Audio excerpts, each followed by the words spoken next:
Saya mau mulai dengan sebuah kesaksian singkat, saudara. 2 bulan yang lalu, satu setengah bulan kira-kira. Bulan 11 akhir, kami diizinkan Tuhan untuk membawa rombongan ke Israel, puji Tuhan ke Tanah Perjanjian. Dan doakan juga nanti bulan 3 saya juga ada bawa rombongan ke Tanah Perjanjian, saudara, di Israel. Dan waktu kami ke Israel bulan 11 akhir, saudara, tahun lalu. Dari 40 peserta itu ada 1 orang peserta, seorang ibu yang sudah tidak bisa melihat 39 tahun, saudara. Dan usianya adalah 79 pada saat bersama-sama dengan kami. Memang saya melihat ibu bisa melihat secara jasmani, tetapi dengan imannya besar, saudara. Dia rindu untuk bisa masuk ke Tanah Perjanjian dengan semangat, dengan segala kekurangannya, saudara. Dari ini bukan dari kota, tapi tempat yang cukup jauh dari kota, saudara, tapi dia berjuang untuk bisa sampai ke Tanah Perjanjian, dan saya percaya karena imannya dia sampai, saudaraku. Nah, dari ibu ini, saudara, ada satu cerita yang luar biasa. Saya bertanya buat ibu yang 79 tahun ini, ibu maaf, kapan ibu gak bisa melihat waktu usianya 40 tahun, saudara. Jadi waktu usia 40 tahun dia gak bisa melihat, berarti usia 39, 39 tahun sudah, selama itu dia tidak bisa melihat. Nah, istimewanya Bapak Ibu Saudara, waktu ibu ini datang ke Tanah Perjanjian ditemani oleh seorang anaknya yang perempuan. Anak yang perempuan ini usianya sekitar 50-an tahun ya, karena mamanya sudah mau 80, jadi anaknya sekitar 50 tahun ya Bapak Ibu Saudara ya. Nah, anaknya yang usia 50 tahun ini, anak perempuannya, dengan setia melihat ibunya dari mulai datang, terus mulai nanti pilih kamar. Saudara tahu kalau ikut tur kan begitu ya, apalagi kalau nanti kita dari kota atau dari negara satu ke negara yang lain, pindah hotel, mesti barangnya dibenerin lagi, dikasih label namanya apa gitu kan, saudara. Pagi-pagi benar sudah harus bangun jam 5, jam 6 sudah sarapan, doa, kemudian jam 7 sudah ditunggu di bus. Anaknya ini dengan setia menuntun ibunya. Dia jaga, pada saat makan saya lihat dia ambilin makanannya, dia ngambilin minumannya, nanti dia bilang ini roti, ini apa gitu ya, saudara ya. Kemudian kalau biasanya tur itu kan jam 7 udah gak boleh telat, semuanya harus sudah di bus gitu. Saya berpikir mungkin ibu yang gak bisa melihat ini yang terlambat, ternyata enggak loh, saudara. Malah ibunya sudah ada di bus. Jadi si anak ini terus nuntun. Nanti sepanjang perjalanan dari mulai pagi Bapak Ibu Saudara, jam 7 pagi sampai kadang jam 6 sore, jam 7 malam, saudara, ini kan mengunjungi banyak sekali tempat. Gereja-gereja yang adalah gereja-gereja yang masih asli, lantainya tuh kadang ada yang masih licin, tangga-tangga yang dinaikin itu dari batu kan kadang juga cukup curam Bapak Ibu Saudara. Tapi anaknya yang 50 tahun ini dengan sabar menuntun, kemudian menjelaskan kepada mamanya, saya sangat diberkati. Apa yang saya sampaikan ini, saudara, adalah sebuah pelayanan yang luar biasa. Amin Bapak Ibu. Karena bagi saya Bapak Ibu, pelayanan tidak bisa dibatasi hanya di dalam gedung gereja saja. Pelayanan tidak bisa dibatasi hanya di dalam kantor gereja saja. Betul Bapak Ibu? Tapi pelayanan yang sesungguhnya, saudara, ketika kita memulai di dalam keluarga kita. Yang setuju katakan amin. Boleh berikan tepuk tangan yang luar biasa buat Tuhan Yesus. Saudara, sepanjang tahun lalu juga saya evaluasi, saudara. Saya sering berkata bahwa saya melayani dari kota ke kota. Kadang-kadang Tuhan izinkan dalam sehari bisa 8 kali atau berapa kali khotbah, saudara. Tapi bagi saya, saudara, itu semua akan menjadi sia-sia kalau saya tidak melakukan yang terbaik buat anak dan istri saya. Amin Bapak Ibu. Artinya saudara, percuma kalau kita di luar orang bilang kita baik, kita bagus, tapi di dalam kita tidak bisa membangun dengan baik. Saya tidak menghakimi siapapun, tapi biar di awal tahun ini berkat Tuhan yang luar biasa buat kita bangun dimulai dari keluarga kita. Amin. Saya ingat waktu istri saya berkhotbah ada sebuah kalimat begini, apakah lebih rohani orang yang bekerja di kantor gereja daripada kantor sekuler? Apakah lebih rohani orang yang nyapu-nyapu di dalam gereja daripada nyapu-nyapu di rumah? Menurut dia tidak, saudara. Bukan masalah rohani itu tempat, tetapi hati saudara dan saya. Betul Bapak Ibu? Ketika kita melayani, ketika kita bekerja, saudara sebagai seorang pengusaha, saudara sebagai seorang karyawan, sebagai seorang dosen, ibu rumah tangga, apapun profesi kita. Kalau kita lakukan dengan segenap hati, kita sedang memuliakan nama Bapa di surga. Boleh berikan tepuk tangan sekali lagi yang dahsyat. Jadi saudaraku yang terkasih dalam Tuhan, itulah pelayanan yang sesungguhnya. Itulah Yesus lahir memberikan teladan demi teladan lewat mujizat dan pelayanannya untuk membawa dampak buat saudara dan saya. Dan hari ini saudaraku, kita akan diberkati dari Yohanes pasal 21. Bagaimana tentang pelayanan, bagaimana kita membangun pelayanan bukan hanya pelayanan di gereja, tapi pelayanan di keluarga, pelayanan dalam pekerjaan, dalam segala aspek. Amin. Nah, dalam Yohanes pasal 21 saya ada sebuah gambar saudara yang saya bawa lewat multimedia. Ini gambar tepi Danau Tiberias. Gerejanya ini tempat asli saudara. Kalau saudara pernah baca tentang Danau Tiberias, saudara pernah dengar tentang Danau Genesaret? Pernah ya? Galilea, saudara, Kineret. Ini 4 nama tapi tempatnya sama. Jadi kalau bilang kemana? Danau Galilea, Danau Tiberias, Danau Genesaret, Danau Kineret. Sama ini saudara ya. Cuman memang di Lukas pakai Genesaret, di Yohanes pakai Tiberias, perjanjian lama Kineret, tapi ini sama saudara ya, danaunya sama. Nah saudara, ini tepi danau tempat di mana Tuhan Yesus menampakkan diri yang ketiga kali setelah dia bangkit saudara. Ini sangat istimewa, kenapa? Karena murid-murid yang pertama waktu di dalam Injil Lukas dikatakan di tepi danau Genesaret saudara, Yesus itu memanggil murid-murid yang pertama, mereka itu adalah penangkap ikan, nelayan, fishing saudara. Tuhan pilih mereka menjadi penjala manusia. Ternyata saudara, waktu kematian Tuhan Yesus, mereka kembali menjadi penjala ikan. Jadi dari penjala ikan, kembali penjala manusia, penjala ikan lagi saudara. Dan kemudian Tuhan pulihkan mereka, kembalikan ke panggilan semula. Dan di atas batu karang, Petrus kan, dibangun jemaat yang luar biasa. Pelayanan mereka semakin luar biasa. Nah dari ini saudara, saya rindukan, masih awal tahun, hari pertama masih baru-barunya, agar saudara dan saya diberkati firman ini. Sehingga sepanjang tahun 2017, saya percaya kita terus naik dan tidak turun. Menjadi kepala dan bukan menjadi ekor. Apa yang saudara dan saya kerjakan dibuatnya berhasil. Amin. Kita akan baca sama-sama Yohanes 21 ayat 1 sampai dengan ayat yang ke-11. Akan dibantu oleh multimedia. Saudara akan baca bersama-sama dengan saya dengan suara keras ya Bapak Ibu ya. Mulai. Kemudian Yesus menampakkan diri lagi kepada murid-muridnya di pantai Danau Tiberias. Dan ia menampakkan diri sebagai berikut. Ayat yang kedua, saudara. Di pantai itu berkumpul Simon Petrus, Thomas yang disebut Didimus, Nathanael dari Kana yang di Galilea, anak-anak Zebedeus, dan 2 orang muridnya yang lain. Ayat yang 3, kata Simon Petrus kepada mereka, aku pergi menangkap ikan. Ini yang tadi saya maksudkan. Dia terus kembali menangkap ikan, saudara. Fishing lagi, saudara. Kata mereka kepadanya, kami pergi juga dengan engkau. Mereka berangkat lalu naik ke perahu, tetapi malam itu mereka tidak menangkap apa-apa. Ketika Simon kembali mau nangkap ikan, malah yang lain, murid-murid lain juga bilang, ya kami juga ikut gitu ya saudara ya. Kita akan baca lanjut, ada banyak hal yang luar biasa. Ayat yang berikutnya, ketika siang Yesus berdiri di pantai. Akan tetapi murid-murid itu tidak tahu bahwa itu adalah Yesus. Ayat yang kelima. Kata Yesus kepada mereka, hai anak-anak, adakah kamu mempunyai lauk pauk? Jawab mereka, tidak ada karena mereka nggak berhasil tadi tangkap ikan. Ayat yang berikutnya, maka kata Yesus kepada mereka, tebarkanlah jalamu di sebelah kanan perahu. Maka akan kamu peroleh. Lalu mereka menebarkannya dan mereka tidak dapat menariknya lagi karena banyaknya ikan. Ayat yang ketujuh saudara. Maka murid yang dikasihi Yesus itu berkata kepada Petrus, itu Tuhan. Ketika Petrus mendengar bahwa itu adalah Tuhan, maka ia mengenakan pakaiannya sebab ia tidak berpakaian. Lalu terjun ke dalam danau. Ayat yang ke-8. Murid-murid yang lain datang dengan perahu karena mereka tidak jauh dari darat. Hanya kira-kira 200 hasta saja dan mereka menghela jala yang penuh ikan itu 200 hasta. Saudara, 200 hasta, satu hasta itu 44,5 cm atau 45 cm. Jadi kalau 200 hasta itu kira-kira 90-an meter lah saudara ya. Jadi kalau tadi gambar yang pertama saudara lihat ada gedung gereja, terus ada tepi Danau Tiberias. Itu tempat yang memang jarak sama, kira-kira sekitar 90 meter waktu Yesus dengan murid-muridnya. Kemudian saudara, ketika mereka tiba di darat, mereka melihat api arang dan di atasnya ikan dan roti. Ayat yang ke-10, kata Yesus kepada mereka, bawalah beberapa ikan yang baru kamu tangkap itu. Ayat 11 dengan suara lebih keras, ayat yang terakhir dengan suara keras. Simon Petrus naik ke perahu lalu menghela jala itu ke darat. Penuh ikan-ikan besar, 153 ekor banyaknya. Dan sungguh pun sebanyak itu, jala itu tidak goyah. Tepuk tangan yang luar biasa buat Tuhan.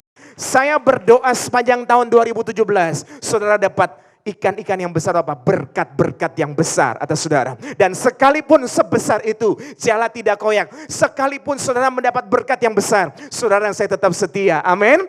Karena kan ada lagu begini, ku mau cinta Yesus selamanya, ku mau cinta Yesus selamanya. Meskipun badai silih berganti dalam hidupku, apalagi saudara?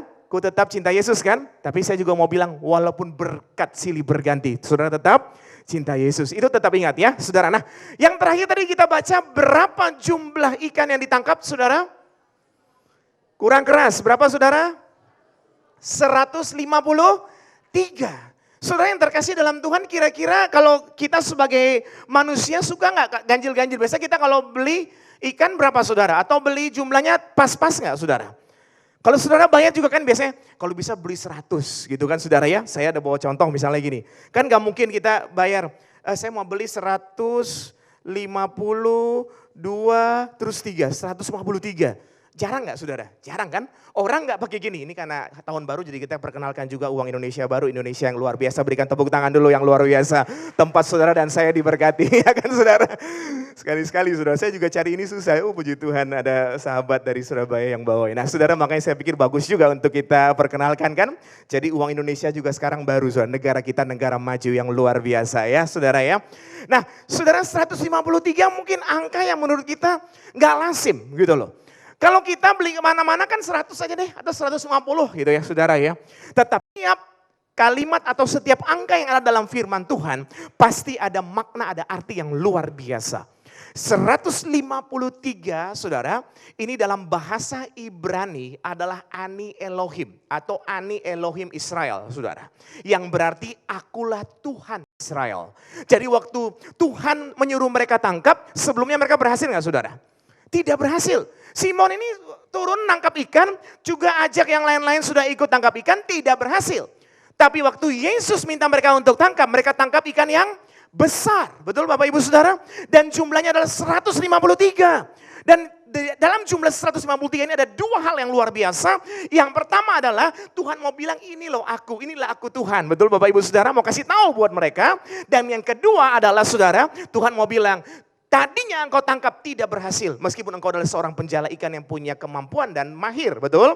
Tapi ketika Tuhan yang menyertai mereka, mereka berhasil dan menangkap ikan-ikan yang besar. Seperti Tuhan menyertai saudara dan saya sepanjang tahun ini, kita berhasil, amin. Itu saudaraku yang terkasih. Jadi 153 punya makna, punya arti bahwa akulah Tuhan gitu ya. Dan saya berdoa saudara supaya apa yang kita baca ini benar-benar saudara kita juga alami sepanjang tahun ini saudara. Sepanjang tahun 2017 bahkan tahun-tahun mendatang. Karena begini saudara, tahun 2016 kalau saya dari kota ke kota kadang-kadang kalau orang ajak saya ngobrol, orang-orang bilang begini, Pak suasana lagi gak kondusif katanya. Aduh Pak, tahun 2017 ini makin susah ya katanya begitu ya saudara ya.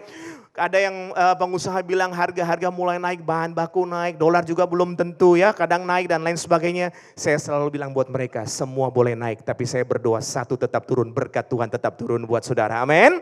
Jadi saudaraku yang terkasih dalam Tuhan, banyak orang resah dan gelisah.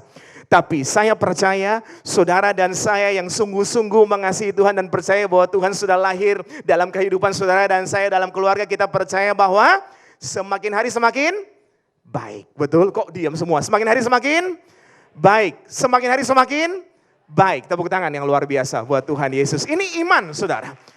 Iman. Jadi ini perlu kita ucapkan untuk memacu dan memotivasi kita. Tidak mungkin orang yang di dalam Tuhan sungguh-sungguh semakin hancur. Saya percaya di dalam Tuhan pasti semakin baik. Kalau ada tantangan dan rintangan itu biasa. Kami melayani dari kota ke kota, banyak masalah, persoalan, pergumulan dari orang-orang yang sungguh-sungguh di dalam Tuhan. Tetapi saya melihat kemenangan tetap menjadi bagiannya. Tetap ada satu perkara yang luar biasa yang firman Tuhan katakan, apa yang belum pernah dilihat, belum pernah didengar, belum timbul dalam hati, apa yang itu yang Tuhan sediakan. Jadi saudara kadang-kadang kalau kita pikirkan, loh kok belum ya Tuhan? Tapi waktu kita nggak dipikir, kita nggak mikir nih tiba-tiba Tuhan sediakan sesuatu yang luar biasa. Itulah firman Tuhan, amin saudara. Nah dari apa yang kita baca ini saudara, saya ingin kita lihat sejenak perbandingan Lukas dan Yohanes. Lukas pasal 5 saudara, ini Lukas pakai istilah pantai Danau Genesaret. Kalau di Yohanes pantai Danau Tiberias. Tapi memang ini dua peristiwa yang berbeda, saudara. Saudara nanti setiap slide kalau mau difoto juga bisa, saudara. Supaya saudara nanti pulang bisa renungkan. Pantai Danau Genesaret itu Lukas pasal 5 waktu Yesus datang memilih murid-murid pertama. Kalau yang Yohanes pasal 21, waktu Yesus datang memulihkan pelayanan mereka. Saudara bisa lihat ada satu hal yang sangat istimewa. Mereka sama-sama nelayan, sama-sama tidak berhasil nangkap ikan, tapi ada kejadian yang berbeda yang ini pasti menjadi berkat.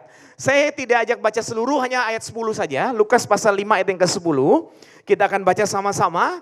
Nah, sudah ada dengan suara keras, mari saudara. Demikian juga Yakobus dan Yohanes, anak-anak Zebedeus yang menjadi teman Simon. Kata Yesus kepada Simon, jangan takut, mulai dari sekarang kau akan menjala manusia. Ini orang-orang yang sama, Simon Petrus. Di Lukas pasal 5, Tuhan pilih mereka dari seorang nelayan menjadi seorang penjala manusia. Sama-sama dengan Tuhan melayani. Tapi ayat yang ke-21 dari Injil Yohanes, mereka kembali dari penjala manusia menjadi penjala ikan, saudara. Mereka berubah fokus, saudara. Kenapa, saudara? Why? Mengapa? Saya bisa simpulkan begini. Waktu Tuhan pilih mereka menjadi penjala manusia, mereka selalu bersama-sama dengan Tuhan Yesus. Waktu Tuhan mengadakan mujizat yang besar, memberi makan lebih dari 5.000 orang hanya dengan 5 roti dan 2 ikan. Sekarang tempatnya namanya Tabga, saudara, gereja multiplikasi, saudaraku yang terkasih dalam Tuhan. Mereka ada di sana. Mereka melihat mujizat yang besar, yang luar biasa. Tuhan menyembuhkan banyak sekali orang sakit. Mereka ada, wah mereka sangat semangat ya saudara ya. Sangat semangat. Tapi waktu saudaraku yang terkasih, kematian Tuhan Yesus yang memang sesuai dengan firman-Nya hari ketiga kan bangkit ya saudara ya. Pada jeda waktu yang singkat itu murid-murid ini jadi berubah saudara. Dari penjala manusia mereka tidak melayani stop. Malah tadi dibilang Pak Petrus malah buka bajunya saudara. Dia udah jadi nelayan lagi, udah masuk lagi danau deh gitu ya saudara ya. Udah berubah saudaraku yang terkasih dalam Tuhan. Tapi jangan takut dan gentar. Sekalipun kadang-kadang kita hadapi tantangan seperti Petrus dan kawan-kawan, Tuhan tetap datang untuk memulihkan mereka dan Tuhan juga datang untuk menolong saudara dan saya. Amin. Memberikan kekuatan buat saudara dan saya. Itulah bedanya saudara. Jadi hari ini kita akan diberkati bagaimana Tuhan memulihkan pelayanan murid-murid dan pesan ada 3 yang saya percaya pasti menjadi berkat buat kita di tahun 2017 di hari pertama yang luar biasa ini saudara. Kita akan sama-sama lihat pesan yang pertama saudaraku yang terkasih. Ada sebuah gambar, saudara kita akan baca sama-sama. Seseorang, dengan suara keras mulai, seseorang akan berubah fokus jika dia kehilangan percaya diri. Ini penting saudara. Masih tanggal 1. Sama-sama harus punya iman yang luar biasa besar. Harus percaya diri. Coba kasih salam kanan kiri, kita harus percaya diri. Bilang begitu ya. Kita harus percaya diri. Kenapa saudara? Kalau orang itu gak percaya diri saudara. Dia gak bisa melakukan sesuatu yang besar. Percaya saudara. Kalau seseorang itu tidak punya kepercayaan diri, tidak punya iman, dia akan ragu-ragu ketika melakukan banyak hal. Seperti apa yang tadi saya sampaikan kan saudara ya. Kalau saudara tahu yang namanya Petrus, yang tadi pertama turun untuk menangkap ikan, siapa tadi namanya? Simon Petrus. Saudara, Simon Petrus itu bukan hanya bilangan 12 murid loh, bukan loh. Dia juga ada dalam bilangan 3 murid. Kenapa saya katakan ada dalam bilangan 3 murid saudara? Di beberapa peristiwa penting, Yesus hanya mengajak 3 murid dari 12 murid itu saudara. 3 murid itu adalah Petrus, Yakobus dan Yohanes. Coba katakan sama-sama dengan saya. Petrus, Yakobus dan Yohanes. Peristiwa apa itu saudara? Waktu Yesus dimuliakan di atas gunung. Pernah dengar cerita tentang ini saudara? Kalau saudara ke Israel biasanya diajak ke Gunung Tabor saudara. Itu bus gak bisa naik sampai atas, sampai di tempat tertentu nanti naik mobil lebih kecil naik ke atas. Nah di situ ada gereja, ada 3 ininya seperti Yesus, Elia, Musa gitu ya. Tapi ada juga yang bilang bahwa bukan, itu harusnya di Gunung Hermon. Ada yang mungkin pernah ke Gunung Hermon yang ada gunung salju, saudaraku yang terkasih dalam Tuhan. Memang dalam firman Tuhan tidak ditulis Gunung Tabor atau Gunung Hermon, cuma ditulis gunung yang tinggi. Nah di sana gunung yang tinggi ada 2, Tabor atau Hermon. Tapi bagi saya tidak mau berpolemik dengan itu. Yang saya tahu adalah Yesus sudah naik ke surga dan sudah memberi yang terbaik buat kita. Betul Bapak Ibu Saudara? Karena ada banyak hal dalam kehidupan ini kadang-kadang kita berpolemik nih saudara, benar nggak? Ada orang yang kemarin bulan lalu bilang bahwa kenapa sih merayakan Natal tanggal-tanggal muda, tanggal 2 lah, tanggal 3 gitu kan saudara ya. Pernah dengar gak orang bilang begitu? Atau pernah dengar gak orang bilang gini, kalau merayakan Natal harus setelah tanggal 25 loh. Ada yang dengar gak ada yang orang bilang begitu? Ada banyak hal-hal yang muncul. Tapi bagi saya begini, janganlah kita berpolemik dengan itu. Karena kita berpolemik dengan itu, kita tidak mengalami damai yang sesungguhnya dari Tuhan. Ya kan saudara, aturan dibuat oleh manusia. Tapi Yesus yang luar biasa, itu sudah memberi yang terbaik, kasih karunia anugerah yang besar buat saudara. Dan saya boleh berikan tepuk tangan yang dahsyat buat Tuhan Yesus. Lebih meriah, lebih meriah, lebih meriah, lebih meriah lagi saudara. Nah saudaraku yang terkasih dalam Tuhan, kembali lagi tadi saudaraku. Kita kembali lagi bahwa tentang yang berubah dan tidak fokus ini saudara. Apa maksudnya yang berubah dan tidak fokus saudaraku? Nah ayat yang kedua dan yang ketiga Bapak Ibu Saudara yang tadi kita sudah baca saudara. Simon yang masuk dalam kelompok bilangan 3 yang diajak Tuhan tadi di gunung yang tinggi lah. Terus diajak Tuhan ke Taman Getsemani saudaraku yang terkasih. Dia bisa ragu saudara. Bisa ragu, bisa berubah fokus. Kenapa saudara? Karena percaya dirinya hilang. Biasanya ada bersama-sama dengan gurunya. Biasanya ada bersama-sama dengan Tuhan Yesus. Pada saat itu kan ada kematian Yesus kan saudara. Ada jeda waktu di situ. Nah jeda waktu di situ membuat mereka kehilangan fokus. Membuat mereka kehilangan fokus karena mereka kehilangan percaya diri. Hari ini Bapak Ibu, pesan yang pertama buat kita semua. Masih hari pertama, tanggal 1 bulan 1 di tahun 2017 ini saudara. Mari mantapkan dan katakan berdoa bersama-sama dengan keluarga. Percaya bahwa apa yang sudah Tuhan percayakan buat saudara. Saudara pasti bisa lalui sepanjang tahun ini dengan sangat baik dan sangat luar biasa. Betul Bapak Ibu? Bahkan bukan hanya sepanjang tahun ini, masuk tahun depan pasti lebih luar biasa lagi. Ada banyak orang tidak sukses, kenapa saudara? Karena dia sendiri ragu. Akhirnya apa yang dia mau kerjakan setengah-setengah. Orang kalau ragu tidak bisa melakukan dengan sungguh-sungguh. Kalau orang ragu seringkali apa yang dikerjakan tidak bisa berhasil penuh.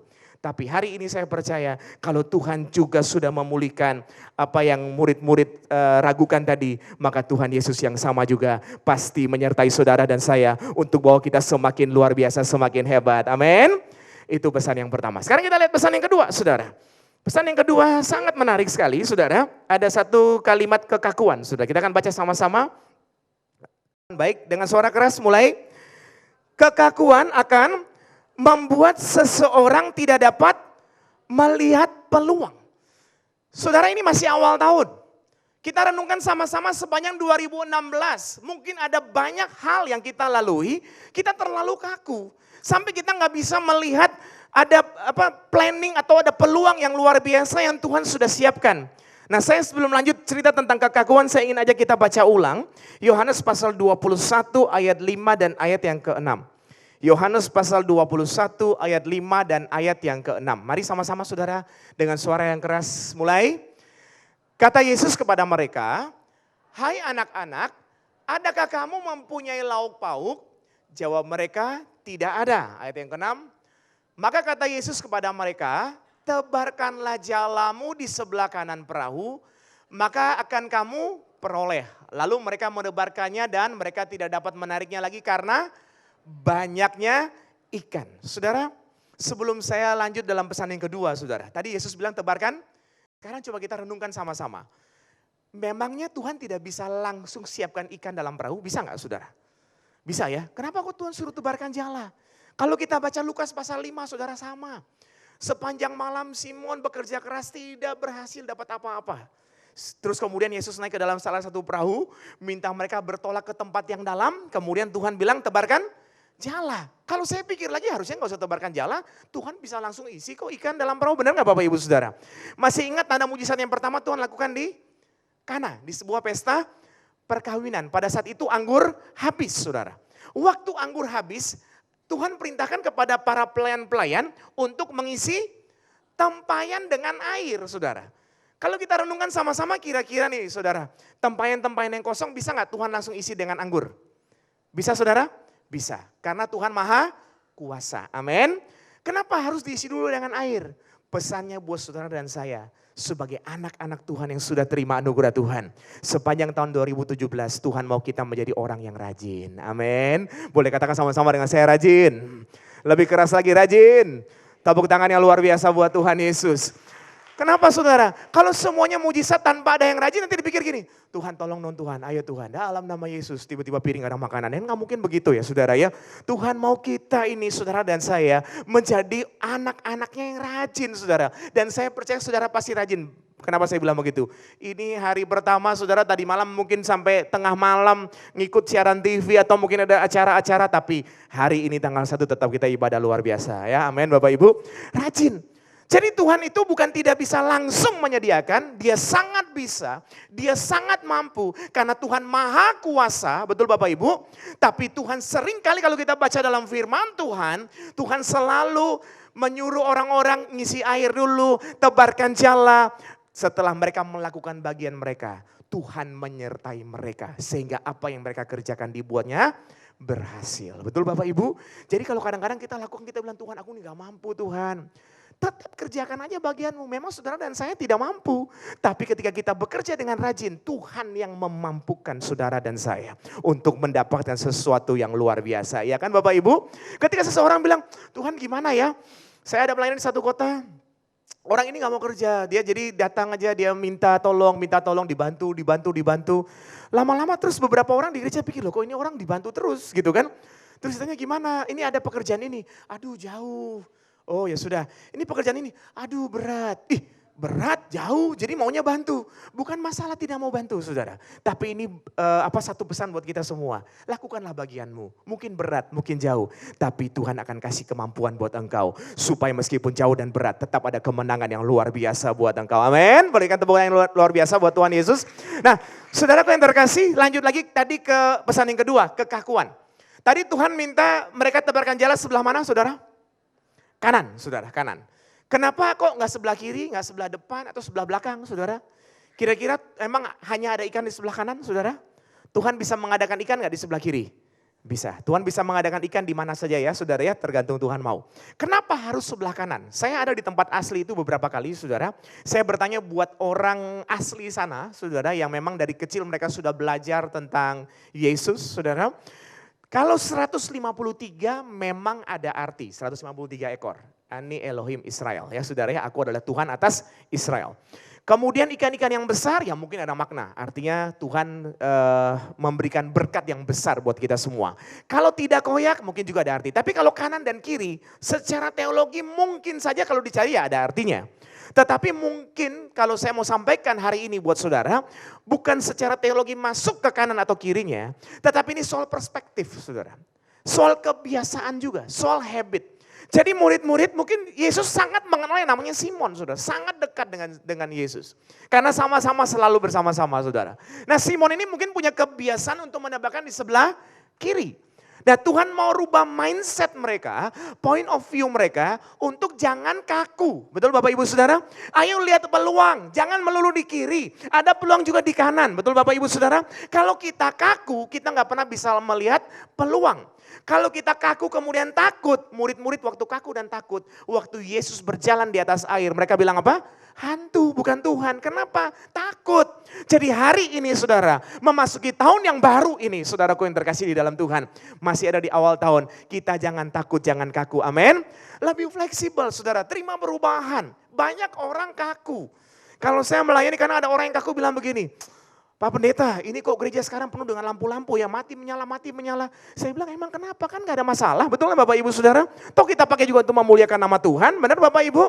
Nah kalau kita mau terlalu kaku ya sudah seperti Yesus saja kemana-mana jalan kaki. Jangan naik motor, jangan naik mobil, kan gak mungkin juga kan saudara. Ini perubahan demi perubahan kita harus akui, harus kita terima, iya gak? Sekarang banyak perubahan saudara, kalau dulu orang kalau mau pesan taksi telepon. Nggak tahu supir taksi masih di mana, kita nggak tahu. Kalau sekarang udah pakai aplikasi, kita bisa lihat sudah di mana ini mobil yang mau jemput kita, betul nggak Bapak Ibu Saudara? Udah sangat canggih, udah sangat luar biasa. Tadi juga saya sampaikan bahwa di beberapa restoran sekarang kalau datang udah nggak pakai buku menu, saudara. Buku menu kan kadang-kadang nggak bisa lihat makanannya lebih besar ya. Terus nanti buku menu bisa rusak. Dia udah kasih gadget di meja, saudara. Jadi kalau lihat makanan, saudara bisa lihat makanannya, lebih besar ya, lebih bagus lihat di gadget kan saudara ya. Kemudian setelah pesan tinggal pencet aja, oke, langsung masuk ke sistem. Setelah masuk di sistem, saudara kita lagi duduk, nanti ada pesawat-pesawatan yang nganter, saudara. Ada restoran Jepang seperti itu, ya diantar, nanti kita ambil susinya, pencet tombol deh balik lagi tuh pesawat-pesawatannya saudara ya. Sangat-sangat canggih, sangat-sangat luar biasa sekarang. Zamannya sudah beda, saudara. Kalau kita lihat sekarang di mall-mall, saudara. Dulu kalau kita lihat, kalau orang-orang ke mall mau beli album ya, kita nggak bilang album rohani deh, album sekuler juga kan.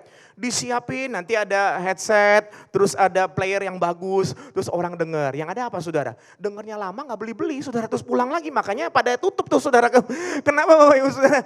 Karena sewanya di mall mahal banget kan Bapak Ibu. Sekarang dirubah sistem yang nggak usah denger-denger, makan ayam aja beli CD di situ. Saudara pernah makan ayam goreng terus ditawarin CD? Kentucky Fried Chicken itu sudah nggak mungkin salah kan saudara kan? Udah beda, zamannya udah beda, benar nggak Bapak Ibu? Nah kita nggak boleh kaku, ada banyak peluang yang luar biasa, benar nggak? Coba kalau orang kaku, ngapain sih masa jualan ayam sambil jualan CD, kan nggak mungkin kan saudara ya. Tapi toh sekarang mungkin malah lakunya luar biasa, 400 outletnya KFC itu satu minggu mungkin bisa jual puluhan ribu saudara CD. Kenapa? Karena memang peluang demi peluang begitu luar biasa saudara, benar nggak? Hari ini engkau orang-orang bisnis saya percaya pasti ada peluang-peluang yang luar biasa. Tuhan kasihkan ide-ide yang luar biasa buat saudara. Saudara bisa lihat banyak hal yang luar biasa, ada amin. Boleh berikan tepuk tangan yang dahsyat buat Tuhan Yesus. Kalau kita kaku kita nggak akan pernah bisa melihat peluang.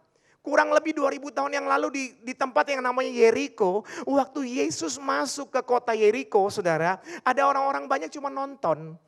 Tapi yang namanya Sakeus, dia nggak bisa lihat Tuhan Yesus karena dia pendek, orang banyak, dia nggak kaku, dia cari mana yang gue bisa naik, dia naik pohon, saudara, benar nggak Bapak Ibu? Untuk bisa melihat Tuhan Yesus, dan gara-gara dia naik pohon, saudara, Yesus berkata hari ini aku harus menumpang di rumahmu, benar nggak Bapak Ibu? Zaman 2000 tahun yang lalu saja ada seorang yang namanya Sakeus bisa kreatif cari tempat untuk dia naik. Yang dia naik itu adalah pohon sikamor, saya pernah sampaikan bukan pohon ara biasa tapi sikamor ara, saudara, yang pernah ke Yeriko pasti tahu. Dalam King James Version ditulis sycamore tree, saudara ya. Nah ini zaman dulu aja saudara, orang-orang pilihan sudah begitu kreatif. Saya percaya hari ini Tuhan juga pilih saudara dan saya semakin kreatif di dalam Tuhan. Amin saudara, menjadi Kristen yang kreatif, amin. Dengan sungguh-sungguh, dengan segenap hati, melakukan terobosan demi terobosan.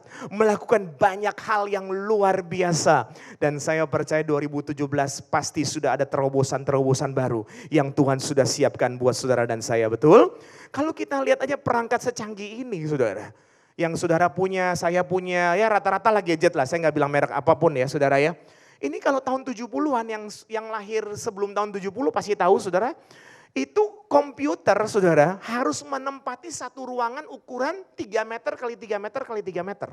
Jadi saudara tahu CPU-nya saudara, yang tempatnya komputer itu satu lemari saudara, besar sekali. Hari ini kita bisa pakai laptop yang kecil, ada handphone yang kecil, betul saudara. Dan saudaraku yang terkasih dalam Tuhan sedang dibuat lagi komputer yang hanya sebesar USB, bukan UPS ya, sebesar flash disk saudara. Tinggal ditancapin langsung jadi, saudaraku yang terkasih. Sekarang ini juga ada perusahaan elektronik yang bikin TV yang itu, TV layar datar, itu bisa digulung saudara. Jadi kalau orang bawa TV kemana-mana kan berat kan, ini bisa digulung, jadi kita kemana-mana bawa gulungan gitu. Nanti sampai dibuka lagi gulungannya itu jadi TV, saudara lihat canggih luar biasa kan. Coba kalau kita kaku. Kalau kita kaku kita akan bilang begini, ngapain sih TV digulung-gulung, gak mungkin lah gitu kan Bapak Ibu ya. Tapi hari ini suka atau tidak suka, saudara dan saya ada di zaman yang luar biasa. Dan zaman ini terjadi saya percaya atas seizin Tuhan. Kenapa saya katakan atas seizin Tuhan? Karena orang-orang pintar yang menciptakan teknologi-teknologi yang luar biasa. Mereka diciptakan oleh Tuhan. Nah kalau Tuhan ciptakan mereka, Tuhan pakai mereka dengan pintar, Tuhan bisa pakai saudara enggak? Jangan ragu-ragu, bilang kanan kiri, Tuhan juga pakai engkau menjadi orang yang hebat. Orang yang luar biasa. Amin saudara, tepuk tangan dulu yang luar biasa buat Tuhan Yesus. Sepanjang tahun ini saya percaya berkat Tuhan mengalir terus atas saudara. Semakin hebat, semakin luar biasa. Saudara sungguh-sungguh lakukan bagianmu. Meskipun engkau dan saya terbatas. Tapi Tuhan yang tidak terbatas menyertai saudara dan saya. Maka apa yang kita lakukan meskipun terbatas hasilnya pasti luar biasa. Haleluya. Nah itu saudara pesan yang kedua. Sekarang kita lihat pesan yang terakhir, yang ketiga saudara. Yang saya percaya ini pasti menjadi berkat buat kita semua saudara. Ada sebuah gambar Kalau saya di Jakarta suka pakai gambarnya Monas aja deh, Monumen Nasional. Saudara kalau tahu Jakarta pasti ingat apa gambar Monas. Kalau kita ke Palembang mungkin jembatan Ampera, saudara. Kalau saudara pergi ke Makassar mungkin Pantai Losari gitu ya, saudara ya. Kalau saudara ke Thailand biasanya di situ ada jual gantungan kunci yang kecil gajah-gajah putih gitu ya, saudara. Kalau saudara ke Singapura ada Merlion. Setiap punya ciri khas. Nah ini kita akan baca pesan yang ketiga, saudara, kita akan baca sama-sama, boleh minta tekan multimedia. Kita baca sama-sama dengan suara keras, mulai. Temukan dan kelebihan, kemudian maksimalkan. Saudara dan saya punya ciri khas gak? Punya kelebihan gak? Diam semua gak punya kelebihan, masa sih? Punya kelebihan? Punya. Temukan itu, kita doakan sama-sama, kita minta Tuhan sepanjang 2017. Kelebihan saudara dan saya ini dilipat gandakan, dimampukan lebih luar biasa lagi, amin. Sehingga kelebihan saudara dan saya itu Tuhan bisa pakai dengan dahsyat. Dan tentunya apa yang kita lakukan itu memuliakan nama Bapa di surga. Kita baca dulu ayat yang terakhir, ayat 9 dan 10 dari Yohanes pasal 21, saudara. Ayat 9 dan ayat yang ke-10 dari Yohanes pasal 21 mulai. Ketika mereka tiba di darat, mereka melihat api arang dan di atasnya ikan dan roti. Ayat 10, kata Yesus kepada mereka, bawalah beberapa ikan yang baru kamu. Saudara ada ikan dan roti, saudara tadi ya. Saudara, Yesus mempunyai kebiasaan apa? Kalau makan bersama dengan murid-muridnya bawa roti. Roti yang dipecah-pecahkan. Apa yang mau diseberangkan? Artinya Yesus mau agar mereka mengenal. Ini salah satu juga waktu saya belajari di sana, saudara. Orang Israel bilang bahwa Yesus sengaja bawa roti supaya murid-muridnya kenal. Ini loh gurunya, ini loh Tuhannya gitu ya Bapak Ibu Saudara ya. Ada ciri khasnya Tuhan Yesus. Nah sekarang kembali lagi pada pesan yang ketiga, saudara. Tuhan mau saudara dan saya yang sudah diberikan kepercayaan talenta atau kemampuan yang saudara miliki, mari kita kembangkan secara maksimal di tahun 2017. Amin.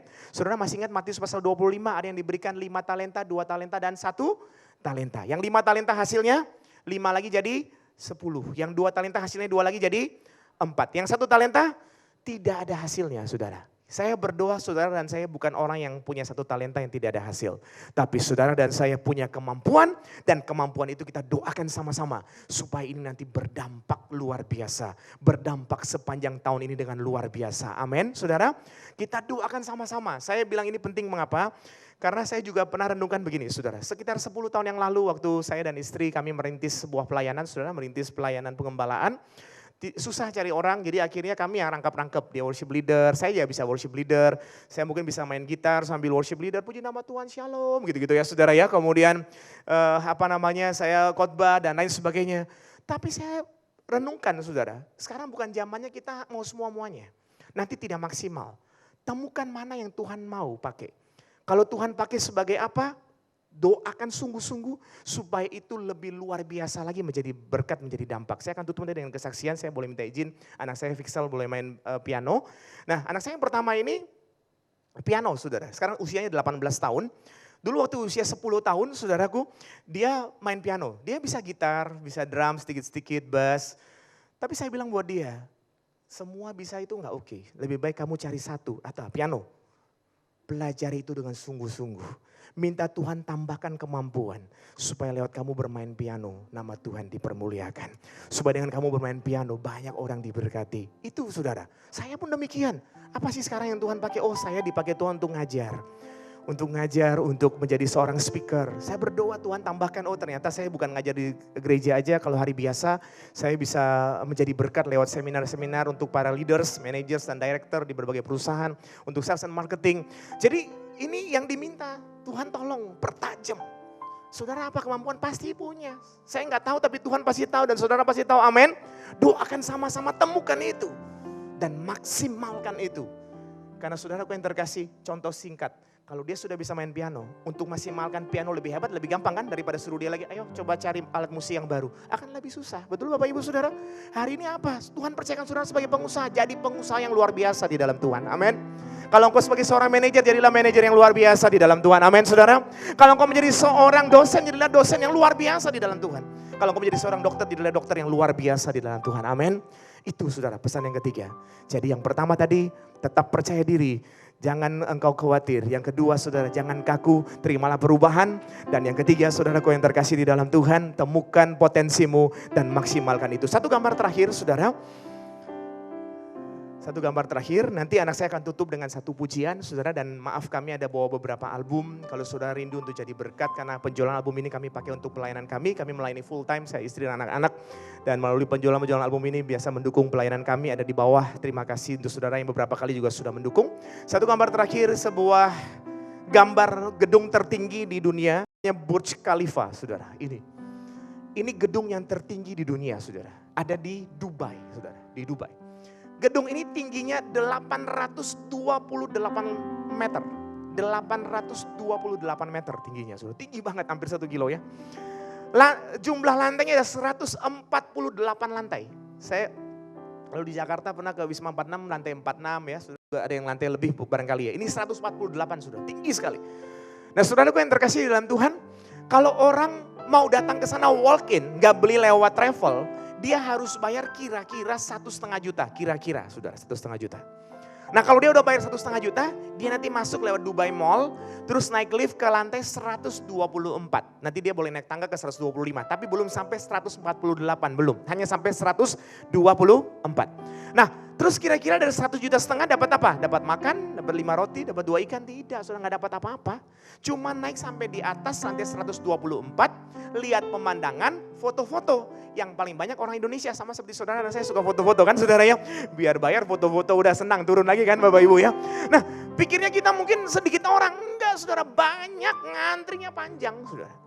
Belum sampai atas itu, kalau mau sampai atas banget tambah lagi uang saudara berapa. Kok orang mau bayar mahal? Kok orang mau ngantri-ngantri saudara? Terus gak dapat apa-apa, cuma foto-foto terus turun saudara. Kenapa? Karena gedung itu memang sudah punya nama, gedung tertinggi, mahal. Tapi hari ini saya mau katakan buat saudara, Yesus lahir bukan untuk gedung ini. Yesus lahir untuk saudara dan saya yang lebih mahal daripada gedung yang tadi digambar. Amin Bapak Ibu Saudara. Makanya hari ini saudara, buat hidupmu sepanjang tahun ini menjadi orang-orang yang mahal di dalam Tuhan. Engkau sudah ditebus dengan darah yang mahal. Jadi mari jangan sia-siakan hidupmu. Jangan sia-siakan waktu. Jangan sia-siakan kesempatan. Tapi berserahlah pada Tuhan. Sehingga sepanjang tahun 2017 saya percaya banyak rancangan indah yang Tuhan kerjakan. Berikan tepuk tangan yang luar biasa buat Tuhan Yesus.